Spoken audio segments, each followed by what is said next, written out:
हे students, कैसे हैं आप सब। मैं आपकी टीचर वर्षा और आज का हमारा पाठ है बल तथा दाब।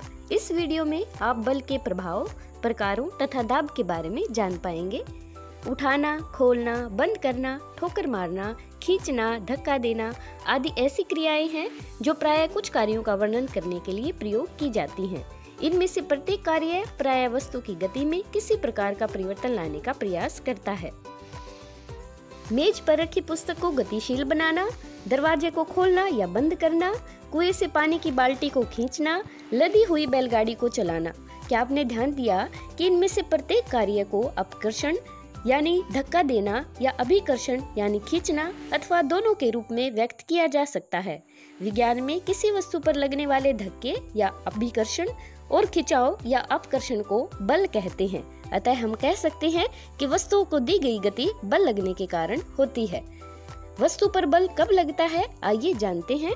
मान लीजिए कोई आदमी स्थिर कार के पीछे खड़ा है। क्या उसकी उपस्थिति के कारण कार की गति में परिवर्तन आएगा? नहीं। अब मान लीजिए कि वही आदमी कार को धक्का लगाना प्रारंभ करता है, अर्थात वह इस पर बल लगाता है। कार लगाए गए बल की दिशा में गति करना प्रारंभ करती है। ध्यान दीजिए कि कार को गति देने के लिए आदमी को इसे धक्का लगाते रहना होगा। इससे निष्कर्ष निकलता है कि बल लगने के लिए कम से कम दो वस्तुओं में अन्योन्य क्रिया होनी आवश्यक है। इस प्रकार दो वस्तुओं के बीच अन्योन्य क्रिया के कारण उनके बीच बल लगता है। मान लीजिए आप किसी संदूक को धकेल रहे हैं, तभी आपका मित्र आकर आपके साथ ही उसी दिशा में संदूक को धकेल रहा है। तो आप जानेंगे कि संदूक अब तेजी से आगे बढ़ेगा, क्योंकि किसी वस्तु पर एक ही दिशा में लगाए गए बल जुड़ जाते हैं। यदि किसी वस्तु पर दो बल विपरीत दिशा में कार्य करते हैं, यानी आप और आपका मित्र दो विपरीत दिशाओं में खड़े होकर संदूक को धकेलेंगे, तो इस पर लगने वाला कुल नेट बल दोनों बलों के अंतर के बराबर होगा। बच्चों, क्या आपने कभी रबड़ के टायर या किसी घेरे को धकेलकर तेज चलाने की होड़ की है? उसमें आपने देखा होगा कि धक्का देने पर टायर की चाल बढ़ जाती है, लेकिन अगर आपका मित्र आगे से आकर उसको रोकने का प्रयत्न करता है तो उसकी चाल या तो कम हो जाती है या वह रुक जाती है। तो किसी वस्तु पर लगाए गए बल द्वारा उसकी चाल बदली जा सकती है। यदि लगाया गया बल गति की दिशा में है तो वस्तु की चाल बढ़ जाती है। यदि बल वस्तु की गति की दिशा के विपरीत दिशा में लगाया जाए तो वस्तु की चाल कम हो जाती है। क्या बल से केवल चाल ही बदलती है? नहीं। आइए कुछ और उदाहरण देखते हैं। वॉलीबॉल के खेल में खिलाड़ी प्रायः विजयी चाल बनाने के लिए गतिशील गेंद को धकेलकर अपनी टीम के साथियों के पास पहुंचा देते हैं। कभी कभी जोर से प्रहार करके गेंद को मैदान के दूसरी ओर पहुंचा भी दिया जाता है। क्रिकेट में बल्लेबाज बल्ले से गेंद पर बल लगाकर अपना शॉट खेलते हैं, यानी किसी वस्तु की चाल अथवा उसकी गति की दिशा अथवा दोनों में ही होने वाले परिवर्तन को इसकी गति की अवस्था में परिवर्तन द्वारा व्यक्त किया जाता है। अतः बल द्वारा किसी वस्तु की गति की अवस्था में भी परिवर्तन लाया जा सकता है। बच्चों, क्या आपने रसोई घर में अपनी मम्मी को आटा गूंथते हुए देखा है? अगर आपने ध्यान से देखा हो तो आटे की आकृति में बल लगाते हुए परिवर्तन हो जाता है। इससे आपको पता चलेगा कि किसी वस्तु पर बल लगाने से उसकी आकृति में परिवर्तन हो सकता है। इन सभी क्रियाकलापों से आप ये जरूर समझ गए होंगे कि बल किसी वस्तु को विराम अवस्था से गति में ला सकता है, गतिशील वस्तु की चाल में परिवर्तन कर सकता है, गतिशील वस्तु की दिशा में परिवर्तन कर सकता है, वस्तु की आकृति में परिवर्तन ला सकता है और इनमें से कुछ अथवा सभी प्रभावों को उत्पन्न कर सकता है। क्या आप किसी वस्तु को बगैर छुए उठा सकते हैं या धकेल सकते हैं? क्या बगैर पकड़े पानी की किसी बाल्टी को उठा सकते हैं? नहीं ना। सामान्यतः किसी वस्तु पर बल लगाने के लिए आपके शरीर का वस्तु के साथ संपर्क होना चाहिए। संपर्क किसी छड़ी या रस्सी की सहायता से भी हो सकता है। यह बल हमारे शरीर की मांसपेशियों द्वारा लगता है। हमारी मांसपेशियों के क्रिया स्वरूप लगने वाले बल को पेशीय बल कहते हैं। पेशीय बल तभी लगाया जा सकता है जब पेशियां किसी वस्तु के संपर्क में हो, इसलिए इसे संपर्क बल भी कहते हैं। साइकिल चलाते समय जब आप पैडल चलाना बंद करते होंगे तो ये भी धीरे धीरे धीमी होती होगी और अंत में रुक जाती होगी। क्या आपने सोचा है कि ऐसा क्यों हुआ? जब आपने बल नहीं लगाया तो इसकी चाल धीरे धीरे कम क्यों हुई और अंत में ये विराम अवस्था में क्यों आई? ऐसा एक बल के कारण होता है जिसे घर्षण बल कहते हैं। फर्श तथा साइकिल के टायरों के बीच लगने वाला घर्षण बल ही गतिशील साइकिल को विराम अवस्था में लाता है। वस्तुओं की गति की अवस्था में परिवर्तन का कारण घर्षण बल है। घर्षण बल सभी गतिशील वस्तुओं पर लगता है और इसकी दिशा सदैव गति की दिशा के विपरीत होती है। क्योंकि घर्षण बल दो सतहों के बीच संपर्क के कारण उत्पन्न होता है, इसलिए यह भी संपर्क बल का एक उदाहरण है। क्या सभी बल संपर्क द्वारा ही उत्पन्न होते हैं? ऐसा नहीं है बच्चों। आपने चुंबक जरूर देखी होगी जो लोहे को अपनी तरफ खींचती है। लोहा दूर होता है तो भी चुंबकत्व को महसूस करता है।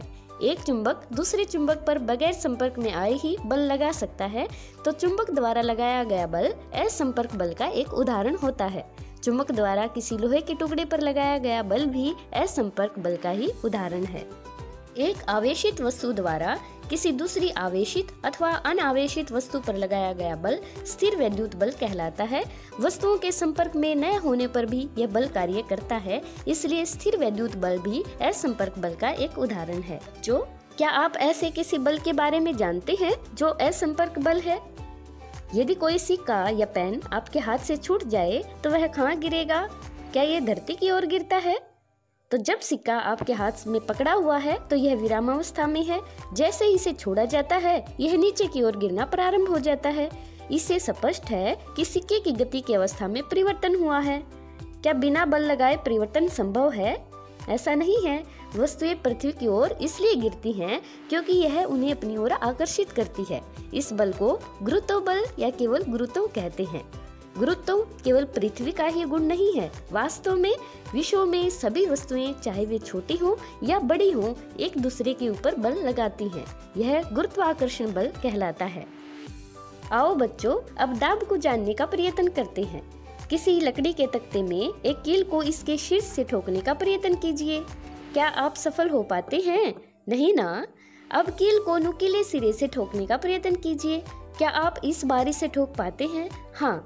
ऐसा आपको इसलिए लगता है कि जिस क्षेत्रफल पर बल लगाया जाता है, उदाहरण के लिए कील के नुकीले सिरे पर, वह इन कार्यों को आसान बनाने में एक भूमिका निभाता है। किसी पृष्ठ के प्रति एकांक क्षेत्रफल पर लगने वाले बल को दाब कहते हैं।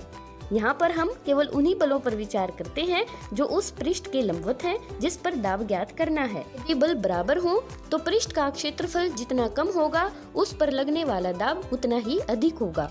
कील के नुकीले सिरे का क्षेत्रफल इसके शीर्ष की अपेक्षा बहुत कम है, इसलिए वही बल कील के नुकीले सिरे को लकड़ी के तख्ते में ठोकने के लिए पर्याप्त दाब उत्पन्न कर देता है। अब आप बताइए कि कंधे पर लटकाने वाले थैलों में चौड़ी पट्टी क्यों लगाई जाती है?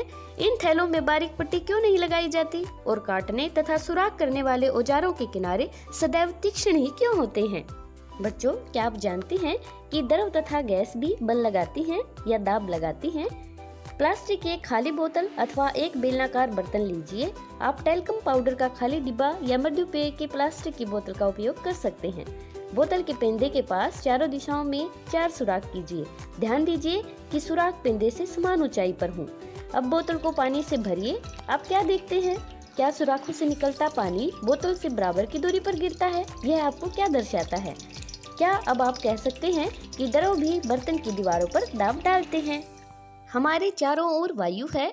वायु के इस आवरण को वायुमंडल कहते हैं और वायु द्वारा लगाए गए दाब को वायुमंडलीय दाब कहते हैं। आप जानते हैं कि प्रति एकांक क्षेत्रफल पर लगने वाले बल को दाब कहते हैं। तेज हवा में चलते हुए हम इस दाब को अच्छी तरह महसूस कर सकते हैं। एक अच्छी रबड़ का एक चूषक लीजिए। यह रबड़ के छोटे प्याले की भांति दिखाई देगा। इसको किसी समतल चिकने पृष्ठ पर जोर से दबाइए। क्या यह पृष्ठ से चिपक जाता है? इसको खींचकर पृष्ठ से उठाने का प्रयत्न कीजिए। क्या आप सफल हो पाते हैं? जब आप चूषक को दबाते हैं तो कप तथा पृष्ठ के बीच की अधिकांश वायु बाहर निकल जाती है। चूषक पर वायुमंडलीय दाब लगता है, इसलिए यह पृष्ठ के साथ चिपक जाता है। चूषक को पृष्ठ से खींचकर अलग करने के लिए लगाया गया बल इतना अधिक होना चाहिए कि यह वायुमंडलीय दाब पर पार पा सके। याद कीजिए कि यदि साइकिल की ट्यूब में पंक्चर हो तो इसके अंदर की हवा का क्या होता है, और जब इसमें दोबारा हवा भरी जाती है तो इसमें क्या परिवर्तन हो सकता है।